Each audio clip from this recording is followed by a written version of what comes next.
the two things actually have some overlap. So I talked about sensitivity analysis last time, and we talked about a variety of types of sensitivity analysis that vary in what is being varied, structural, parameter, variables, how they're being varied one way versus multi-way sensitivity analysis. Talked a bit about model uncertainty, structural uncertainty, and we talked about varying parameters. So we then started looking into, in AnyLogic, information on varying parameter values.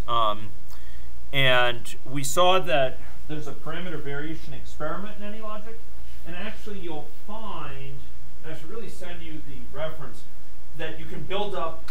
It's a little bit of a mystery when you open the this model up, perhaps how they created it. I have a separate video of me building up a model like this from scratch with a parameter variation experiment. Suffice it to say, it's just one of several experiment types you can add to your model. And what distinguishes this type of experiment is that it provides a way of varying your assumptions. Well, okay, meta-level comment. It is one of a class of experiments.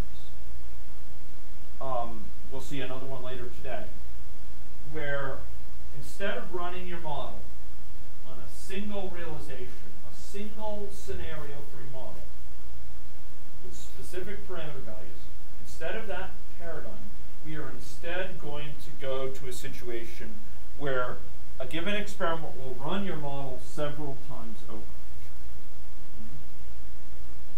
Now, this has implications. It has implications for the plumbing, and it has some conceptual implications too.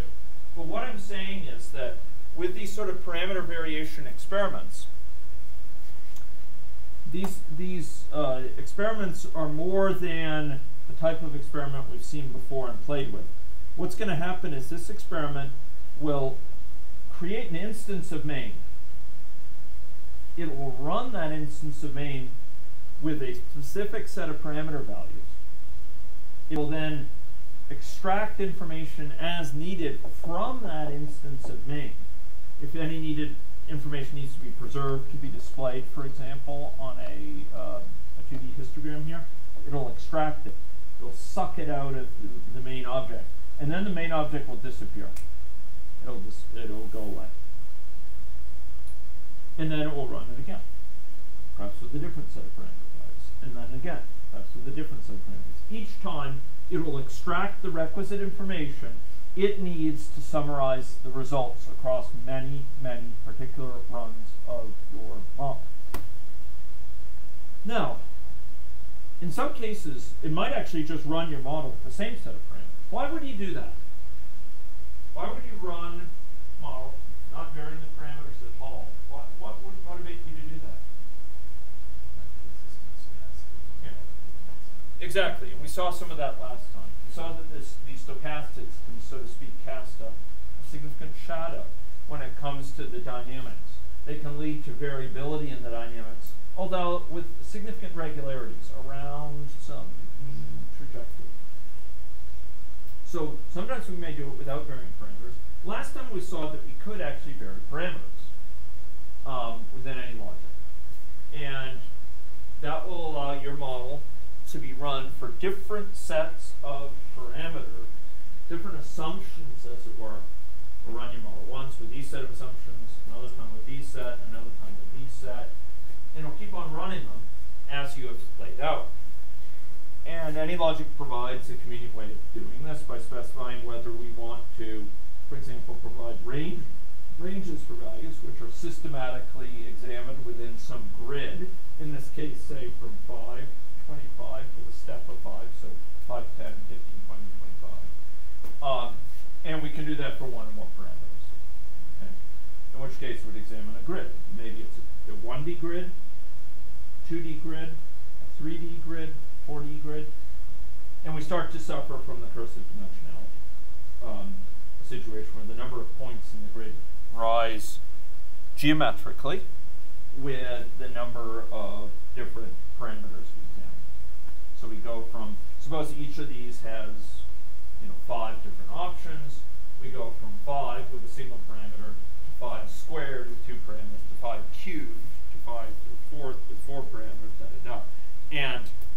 this rises very rapidly indeed. So, often we'll set up several variables to be examined in practice. This might be with respect to one, we saw it, and then we can do multi-way sensitivity analyses where we vary, say, 2. And we'll get normally larger amounts of variability. We'll introduce new sources of variability. The challenge is the combinatorial explosion. The challenge is that we're imposing computational burdens that rise in a way that's quickly becomes infeasible to exhaustively examine. So if we start going up from n equals 4 or 5, go up to n equals 10, n equals 20, n equals 30, the number of combinations become rapidly infeasible.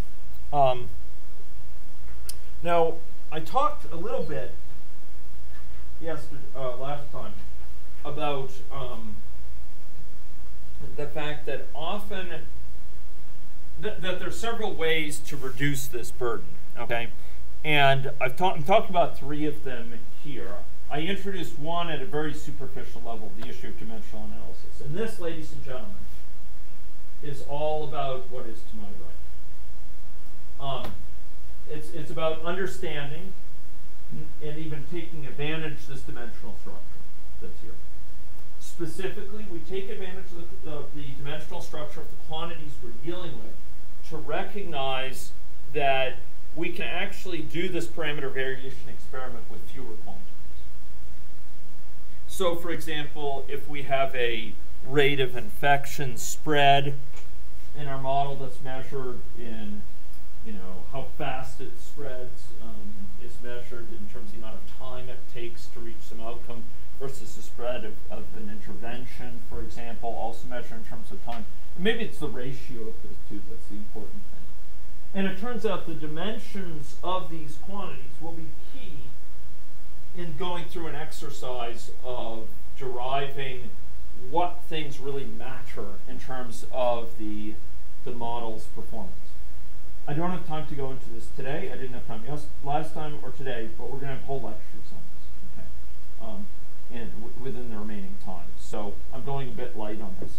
But just recognize that often what matters really, what's really governing the dynamics of the model is combinations of parameters. That's not to say one of those parameters doesn't make a difference. It does. Given one of those parameters, like this L, length of time maybe between events, or length of time as a child, or this alpha in terms of how quickly you recover, those make a difference, sure. But what really governs it at a deep level is often ratios of these or products of these, etc. Okay, that's what's really governing it. What matters not is the parameter in isolation and solitude, but combinations of those parameters are the factors that matter. And maybe you can make one higher and one lower, commensurately lower, and you're going to get the same result. So, for example, we saw last time if we have beta times c, and they always appear together, you could examine doing a sensitivity analysis of beta on one axis, c on the other. It's a big waste of time.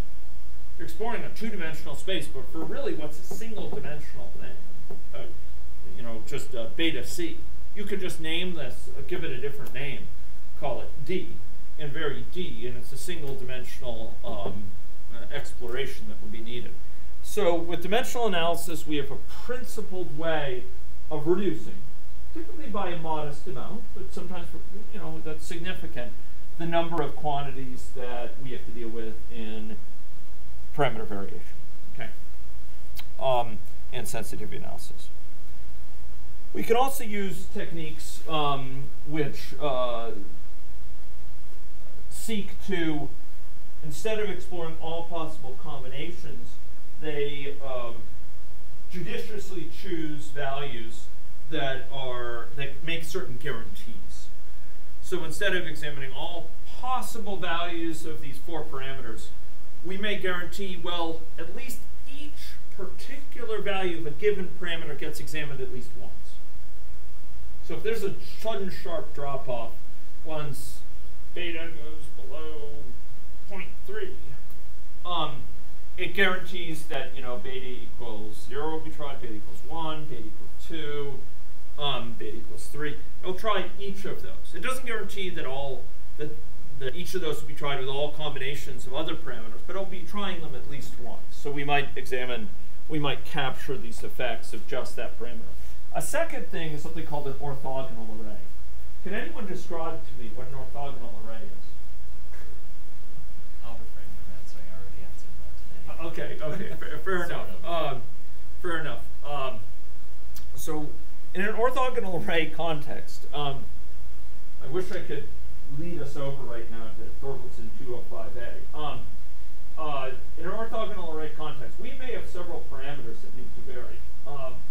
I won't ask Alex to label these columns, but maybe this first parameter is duration as a child. Maybe the second parameter is number of contacts per day. Maybe the third parameter is length of illness. Okay. Thank you. And we may have a prohibitive number of possible combination of values of these. If these are continuous quantities, typically, even with discretization, we may have way too many for us to realistically examine. So what orthogonal arrays will allow us to do, in contrast to Latin hypercubes, which will guarantee that we examine at least one combination with the lowest possible value of L, one with the next level up, etc., at least one combination. Orthogonal arrays guarantees that any pair of possible values of any of these particular of these columns, of these parameters we'll examine. So we'll examine every single pair that's possible of L and C. Okay? We'll examine every pair possible of C and delta. We'll examine every pair possible of delta and L, for example. Now that's far short, particularly as the number of dimensions rise, of the number of all possible combinations. But examining all pairs gives us a certain measure of confidence with captured interaction effects as well. Okay? So in a parameter variation context, we can use constructs or orthogonal arrays, which are widely used in some other areas like software testing, and we can use it instead for imposing a certain guarantee on our level of exploration of a space. AnyLogic does not provide mechanisms for these, although some other software will provide for some of these. For example, Vensim provides for Latin hypercubes. Let's talk, however, about another option, which is more theoretically, has a deeper theoretical basis, and that is what is called Monte Carlo analysis. How many people in here have seen lectures on Monte Carlo approaches? Okay. Monte Carlo approaches are an extremely powerful probabilistic mechanism for insight, and you'll find them throughout many areas of computational science. And I will just make as a meta comment that you will find, if you start going into the literature, you'll find that you can do actually amazing things with randomized algorithms you wouldn't believe possible. In other words, there are many times where you would think a carefully crafted, judiciously chosen algorithm that's deterministic has got to yield better results than an algorithm that's based on chance, based on randomness. And it turns out Monte Carlo approaches, which make use of certain properties that are associated with certain statistical properties associated with draws from distributions, turn out to often outcompete. For certain tasks, they can outcompete readily the best known deterministic analysis. Sometimes adding randomness into your problem can actually allow you to solve your problem faster. Sounds strange, sounds brute force, sounds implausible, but it's true. And there's some interesting theses that have been done explicating this and showing just how much power you can get out by sometimes adding randomness in. But in this case, our needs are going to be a bit more prosaic, but we'll see that Monte Carlo analyses actually allow us to dodge, as it were, to duck, as it were, the curse of dimensionality. We are less affected by that curse. The hex, we are able to evade the hex that would otherwise be put upon us. So here, what's going to happen is we're going to feed in probability distributions to reflect uncertainty about one or more parameters, and then we'll run the model many, many times, where many is hundreds, thousands often. Occasionally, for test purposes, you may do it for small dozens of times. For each such realization, the model uses a different draw from these probability distributions. Okay? So it will draw different values each time for values of the parameters from distributions, and run the simulation model. Record the results. Draw another set of parameter values from these distributions, run the model again. And what emerges from this is a resulting probability distribution for model outputs. Now, the interesting phenomenon here is that for a given amount of computational effort, Monte Carlo techniques typically exhibit far more favorable properties in terms of scaling with dimensions, with number of parameters, than does dealing with a grid of values. So you might think that, look, solid systematic exploration of a grid. Taking a grid, maybe it's a three-dimensional grid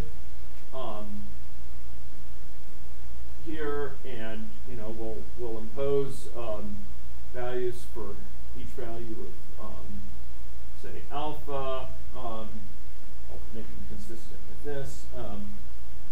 So here maybe we have L. Maybe for along this axis we have C. So here we have C, and then along this other axis we're going to have delta, different values of delta. So here we have a three-dimensional structure, right? I call it a three-dimensional grid, hypergrid, if you will. And you might think, well, a systematic exploration of this surely would yield you more information. For a given amount of effort, it would yield you more information because you're systematic. Well, it turns out, compared with scattershot Monte Carlo, compared with just picking points at random from within this grid and sampling out of those points, how could that possibly be better? I mean, after all, you're going to be having some points that land close to each other, and some points, you're going to be neglecting whole areas of the grid. If we were to compare those, one could be forgiven for thinking that the grid-based exploration is manifestly better. It's manifestly more robust. Well, it turns out that intuition is dead wrong.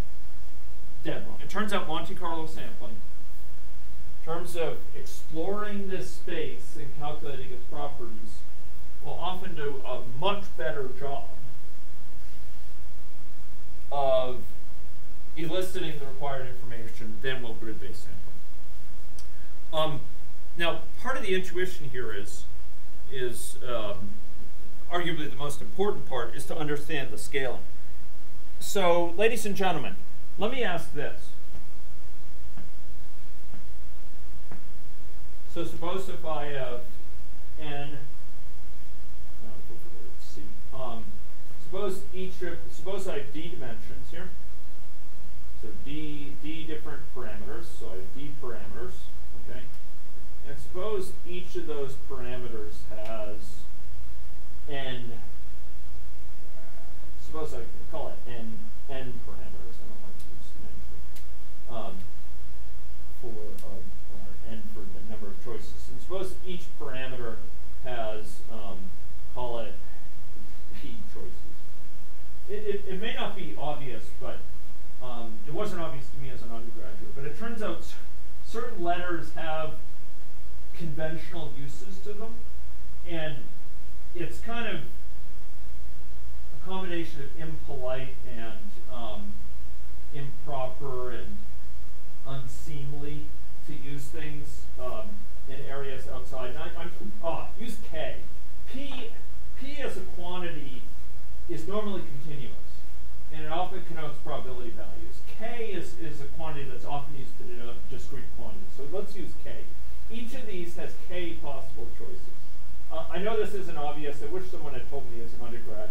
these things because I used symbols with abandon in my youth, and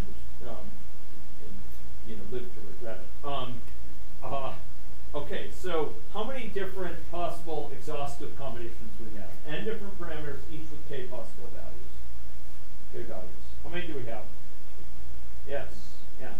Now those are good choices of names. I mean, that's okay.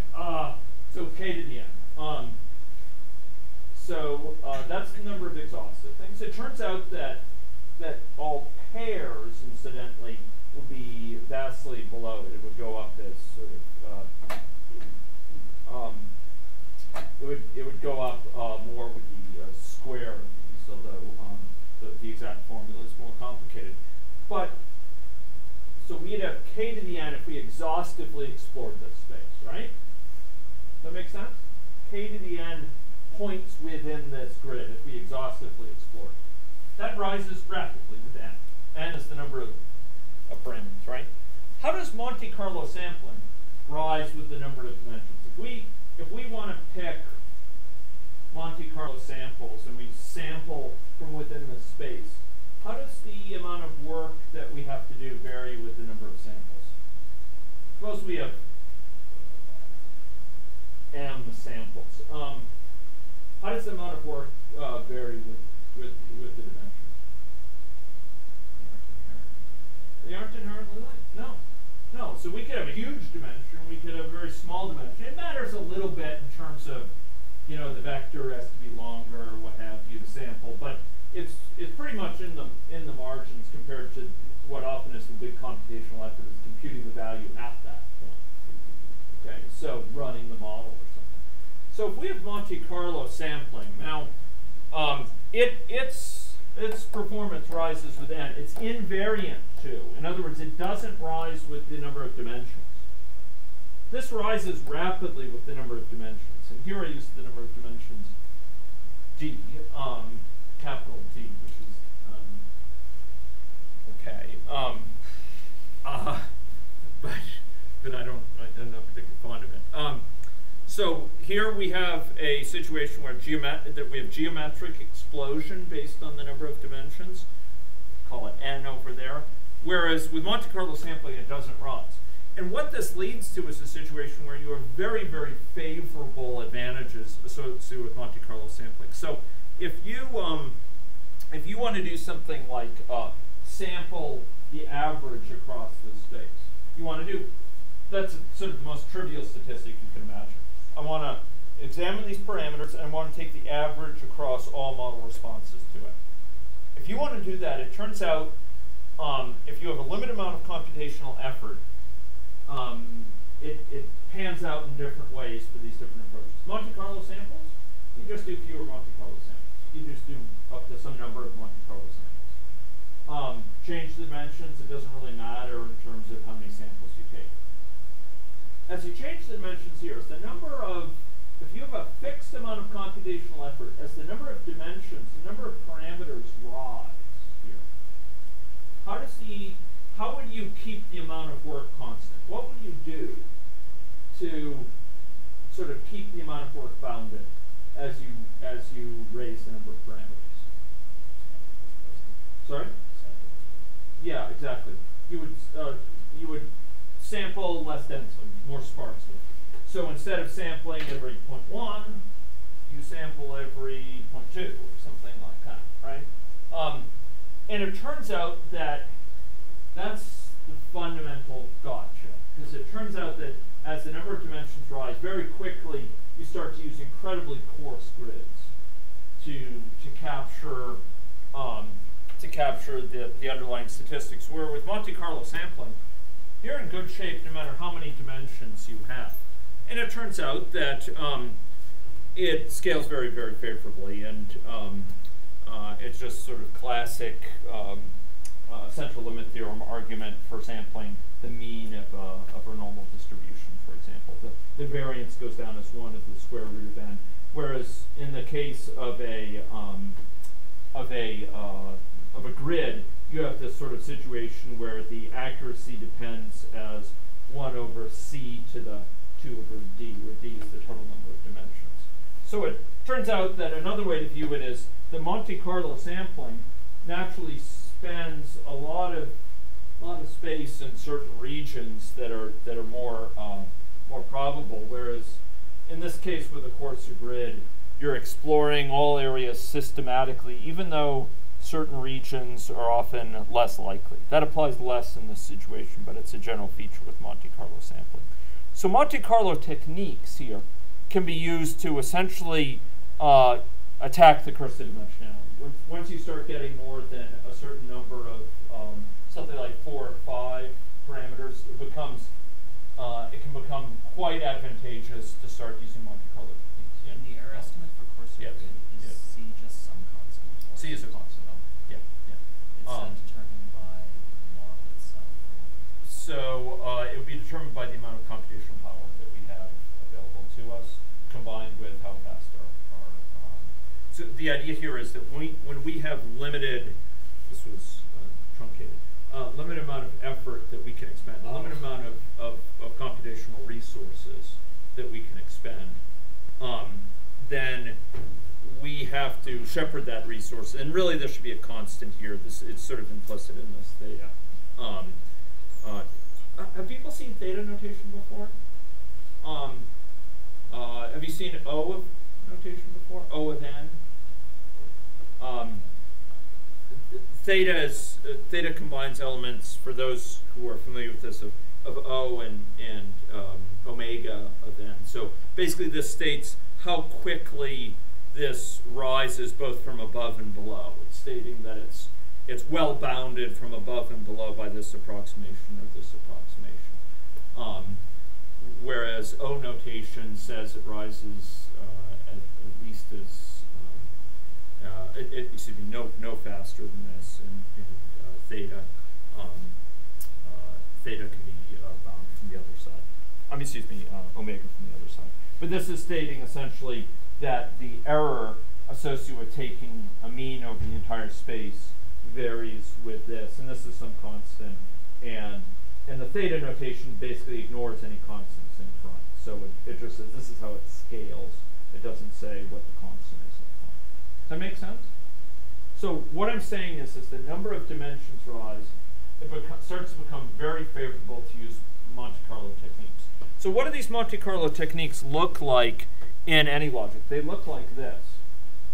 Okay, so it's actually quite straightforward to implement at a basic level. So you can, you may have noted before that you can specify for parameters that they're varied in some range, or you can specify what's called free-form values for them. Okay, by varied in range, I mean they vary systematically among a set of values in a grid. Alternatively, you can specify a free-form expression, and this can draw from a distribution, for example. Now, in this case, it's a value which should be non-negative. The average illness duration is a non-negative value. It would have unclear semantic implications for the negative. So here we take a draw from a normal distribution with this is almost unspeakable.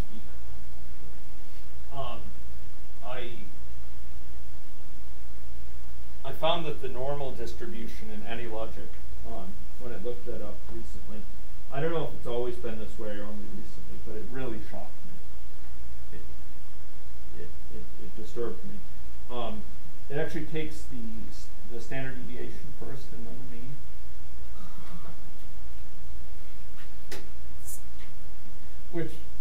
Which is going to deeply unsettling, and statisticians, I don't think they throw a revolt, but they'd be pretty unhappy at that. Because by convention, you always put the mean first and then the standard deviation. That's very unseemly. And I'm going to see if I can have a check. What's weirder is that the log normal takes, in any logic, also takes the log mean first and then the log standard deviation. So, and one is just the log of the other. So that's really not a good thing. That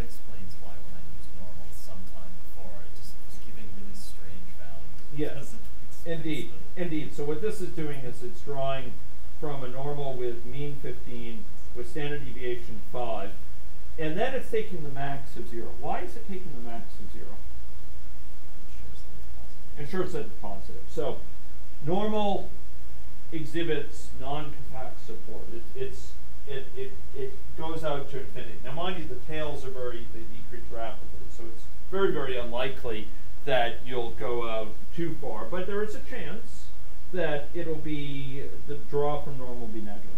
And so the max of 0 on that makes sure that you don't get something less than 0. Now we could do this for multiple of the expressions and then run it, and it will be drawing the values of these parameters from the distributions. Okay?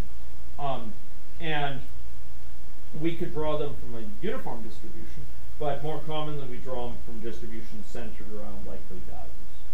In which case we'll be exploring those likely values. The areas of the distribution, sort of joint distribution, will be explored that are more likely to be explored a lot and sampled well, whereas things that are very, very unlikely will be sampled much at all. Whereas with the grid, we're just brute force exploring everything. Okay? So in short, you can do Monte Carlo, basic Monte Carlo explorations in this sort of way by this sort of free form in a parameter variation experiment, implementing the appropriate parameters there.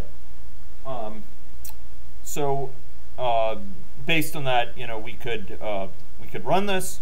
For every run, it will be drawing this value, illustration from this distribution, and out we get a distribution of values, as shown by a Monte Carlo 2D histogram. So at a given slice here again, we get a histogram. Right? Remember that? Okay. So the key thing to recognize, though, is there's some plumbing that goes on for this to be the case. This parameter, and I have a whole lecture on this. I should send you the video up so you can recognize it. But fundamentally, what's going on here, and this will carry over to the calibration discussions as well. Fundamentally, what's going on here, ladies and gentlemen, is that this experiment is running main multiple times. Each draw from those distributions, it runs main for those parameter assumptions, sucks the results out, and discards main, discards the instance main, and goes back and runs main again with a different set of values. Sucks those out, incorporates them into the data structures that live in the experiment. Let me state that again. It stores the results from running main.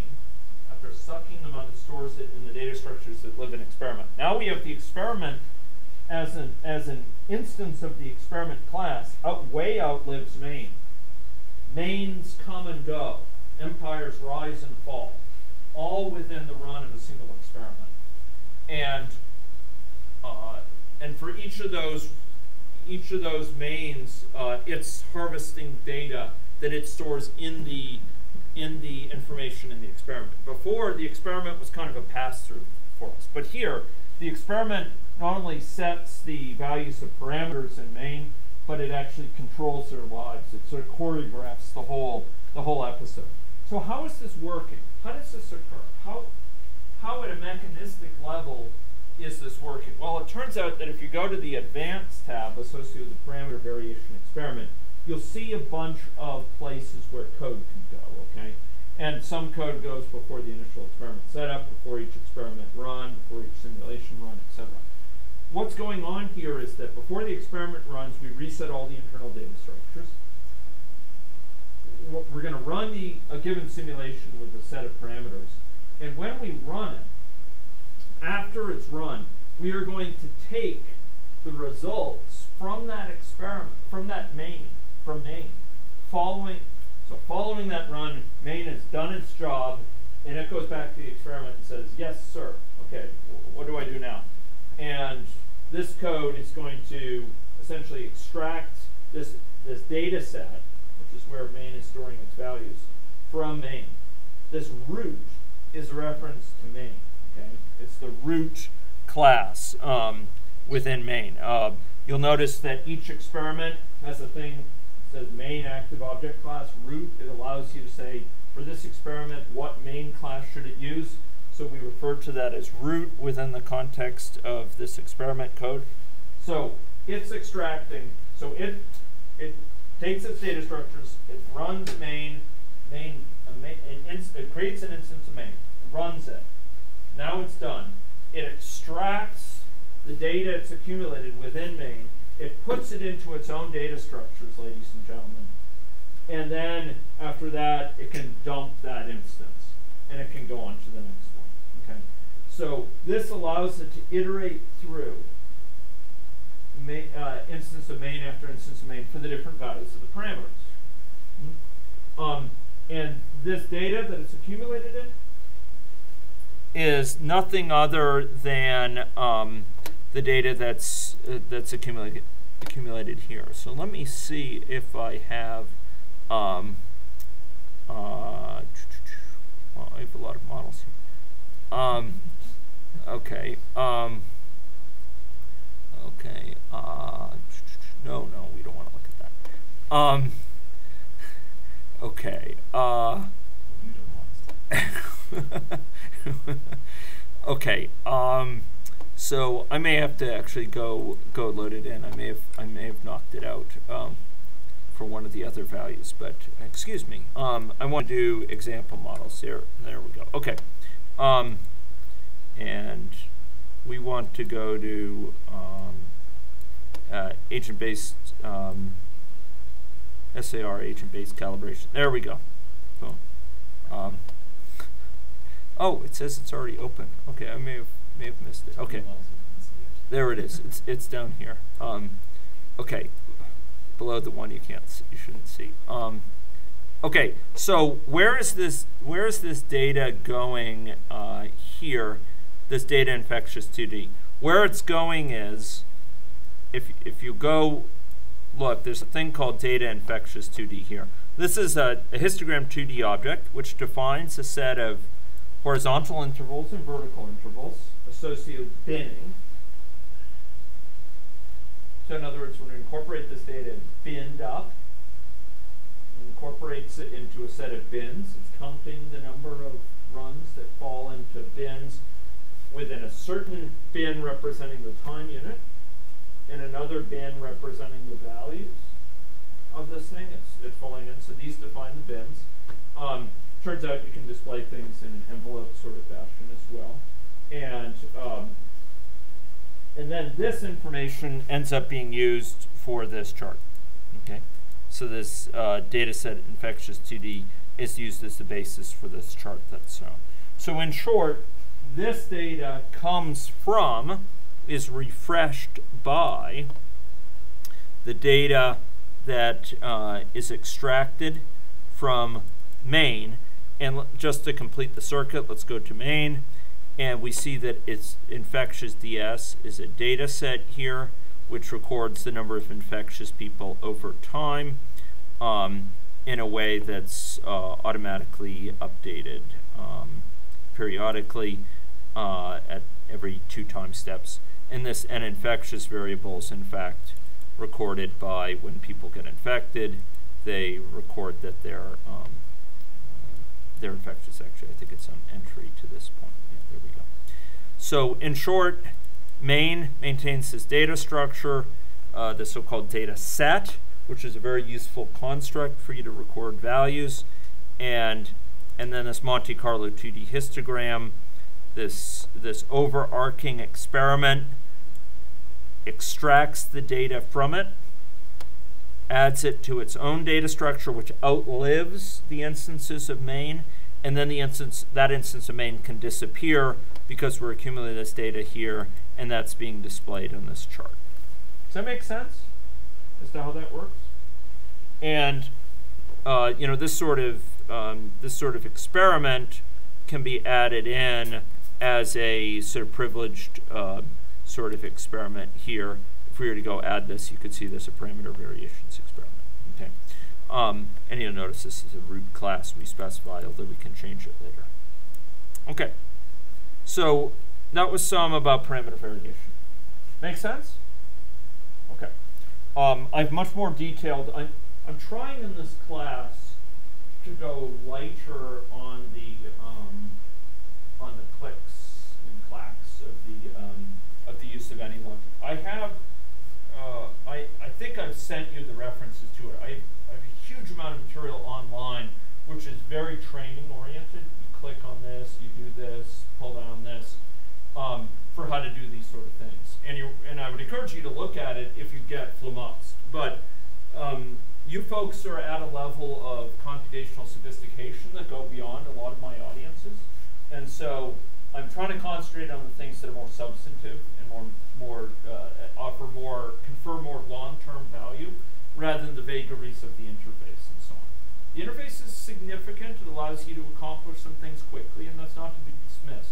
But what's more significant is when you use one sort of feature or another, why you should be doing this, under what conditions this will be useful or that will be useful, etc. And that's what I'm trying to concentrate on. Okay, so sensitivity analysis. I should note that a big point of sensitivity is, well, I shouldn't say big. There is an issue of sensitivity with respect to the start of the model, the state at the start of the model. When you're running a model, you may be uncertain about some of the parameters, but you're sometimes uncertain about the state as well. And in an aggregate model, you can sometimes vary assumptions about this very easily, because if you have three stocks in your model, you can divide up the number of people between the different stocks with two parameters, one for fraction of one for fraction of the other. They have to sum to, and all three have to sum to one, essentially. All three stocks have to totally describe the population, so the third is determined by the previous two. In an agent-based model, the state is a far larger dimensionality. In agent-based models, the underlying state space is just vastly larger than for an aggregate model. For an aggregate model, we may have a three-dimensional state space, SIR, for example. In an agent-based model, in principle, we have a vastly larger state space. State of all individuals multiplied by one another. We've talked about this before, the number of states in each individual multiplied by one another. But the fact is we only occupy often a very small manifold within that space, a small subspace. But if you want to pick a starting state for an agent-based model, you need more than two parameters. There's tons of possible initial starting configurations. So often what you end up doing is you end up saying, well, we'll assume a certain fraction of these characteristics, a certain fraction of that, and we'll abstract away from whether it's Mary or Sam or John, who has those characteristics. That will be assumed to be not so germane. So just be aware that specifying the initial state of an agent-based model is often more involved. Okay, so I've just made comments on sensitivity analysis. Any questions on this before I just make some introductory remarks on calibration? Yeah. Actually, about the error rate for Monte Carlo. Yes. Proportion to whatever has. Yeah. Yes. I'm wondering if, because the explanation you have on that slide was that it surged through highly probable regions. So does that depend on having a good probability distribution for it? Okay, it's a good question.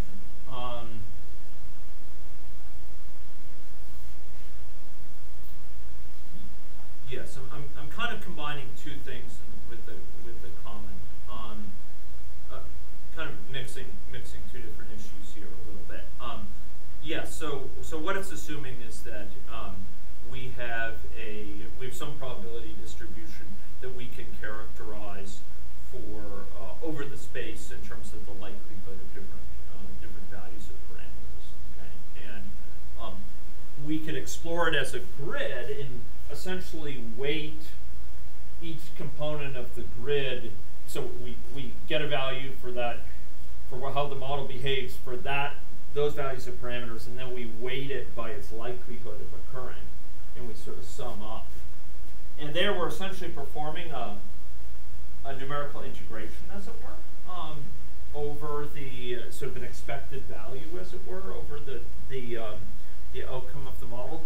Alternatively, what we can do is just draw values from the distributions of these parameters and just sample the model for each of them and take the mean of each. And it turns out that in both cases, both of these will be affected by how well we can, how good our distribution is. In other words, it's not like it's an extra imposition for Monte Carlo, or that for Monte Carlo we depend on that, whereas for coarse grid we don't. In both cases, if we have probability distributions, we're depending on both cases having some sort of description of what we think the appropriate probability distribution is. Does that make sense? So say, yeah, all we need to say about the distribution parameters are uniform. Yeah. And Monte Carlo would be that. It's a good question.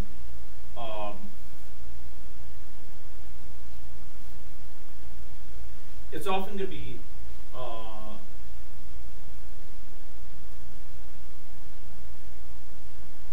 right. So you asked a question that I was musing about earlier, and I have a hunch that it actually still will be desirable, but it's not because of these characteristics. And I would ask the favor of a delayed answer to that, because there's still going to be favorable properties associated with just sort of the raw sampling of it. I mean, here what happens is the grids become coarser and coarser and coarser. Okay? With Monte Carlo samples, it's true you can be doing it over a uniform grid without concentration on highly likely regions, but you will have the ability to sample in a way that isn't inherently adversely affected by the coarseness of the grid. I think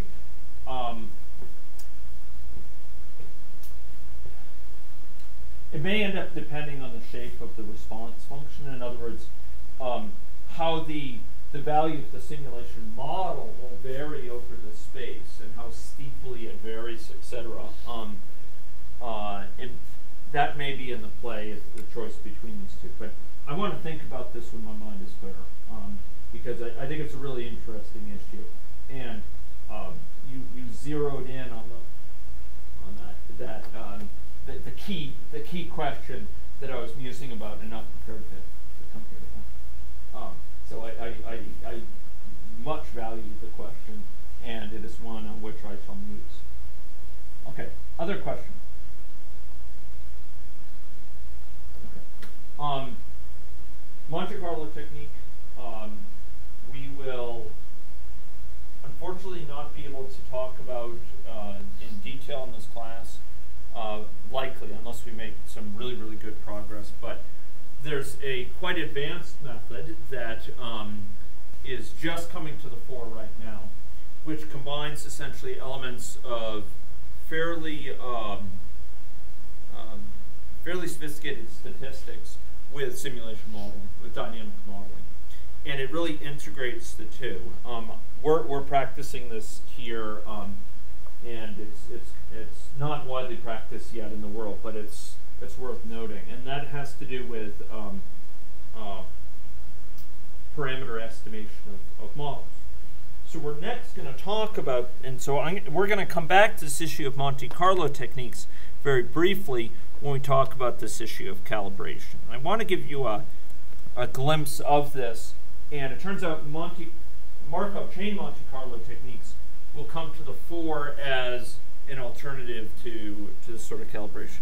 It looks like I may be dealing with an old version of this, but it'll be sufficient for showing this here. So the issue of calibration is that we're going to again have a parameter space. We had a parameter space here. We had conceptually a space of combinations of different parameters. Up there, they're L, C, and delta. Here, they're tau, mu, and beta. And the deal is, folks, that often, and okay, so I should have a header slide of this that orients it. So model calibration comes in following model formulation, and it comes in to help gain estimates of parameters. Okay, We talked about sensitivity analysis, but the issue is that sometimes when we try to estimate parameter values, we don't have information per se on a given parameter. But we may have information that's not per se about one parameter or another parameter, but it's more about the emergent behavior of the model. We have observations. Maybe it's the system we're interested in oscillates with these sort of patterns. Maybe it exhibits those sort of waves we saw in that earlier model. Some infections, for example, do, like rabies. Maybe it's a situation where, you know, in some situations it takes off and in some it dies out. These are patterns. And when it comes to agent-based modeling, the types of patterns we can appeal to are much richer yet because they involve, than they would be, say, for an aggregate system dynamics model, because they involve spatial components and they involve topological components of our networks. And often we have observations of a lot of patterns, but we may not have enough specifically collected about a particular parameter value to directly estimate it. So the goal with calibration, and in fact the goal with this alternative Markov chain Monte Carlo technique we'll talk briefly about, is to leverage this other data. It's to leverage data, ladies and gentlemen, on emergent properties of a system. Properties that almost by definition cannot be reduced to just one parameter value or another. We can't immediately see that pattern and say, oh, this parameter must be such and such, this parameter must be such and such. They're the result of interactions within the model between a large number of different elements of the process, and as such they encode information about many parameters. But they tell us something. And if we have a large number of these patterns, or even a modest number, they may collectively, those patterns may collectively allow us to triangulate the values of parameters. They may allow us to artfully deduce, okay, what ranges these parameter values must be in, either individually or together, so that we see all these different results, okay?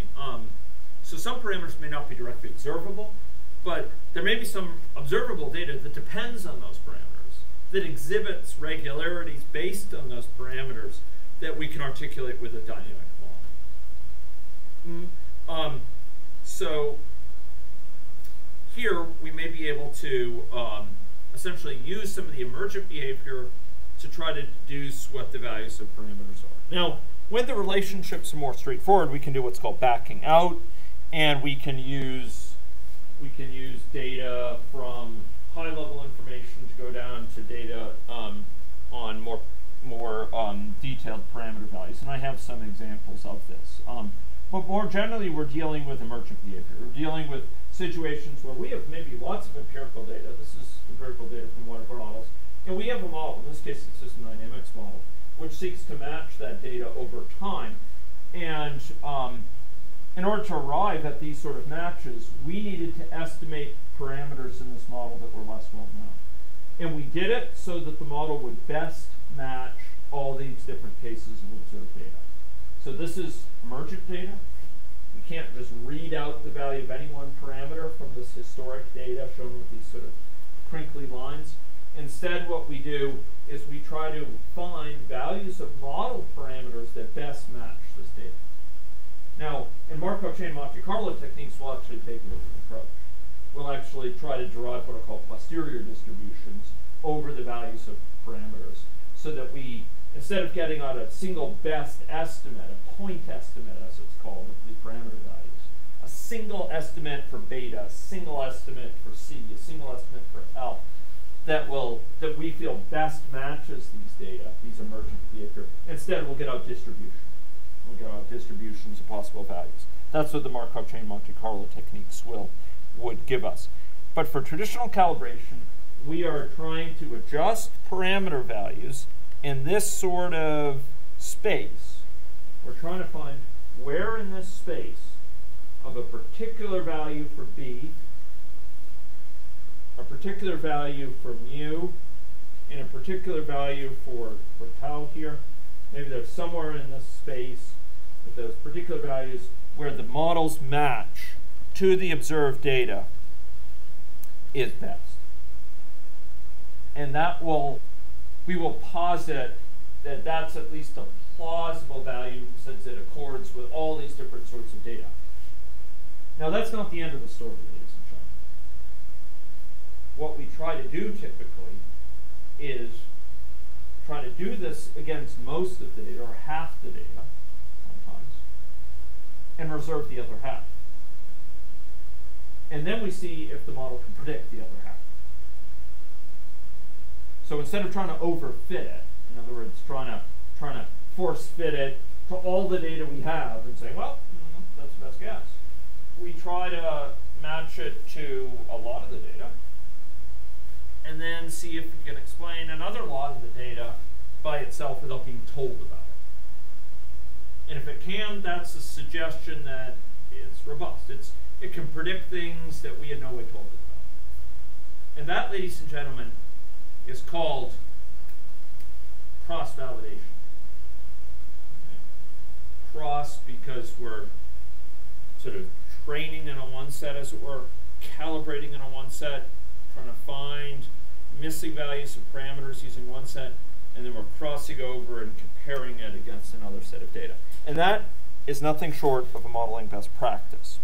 But for most of our discussions of calibration, we're going to focus on how do we get it to match this? And this will be an optimization problem. How many people have seen optimization courses before? Okay. So if I said the words objective functions, or payoff function, or penalty function, or energy function, okay, yeah.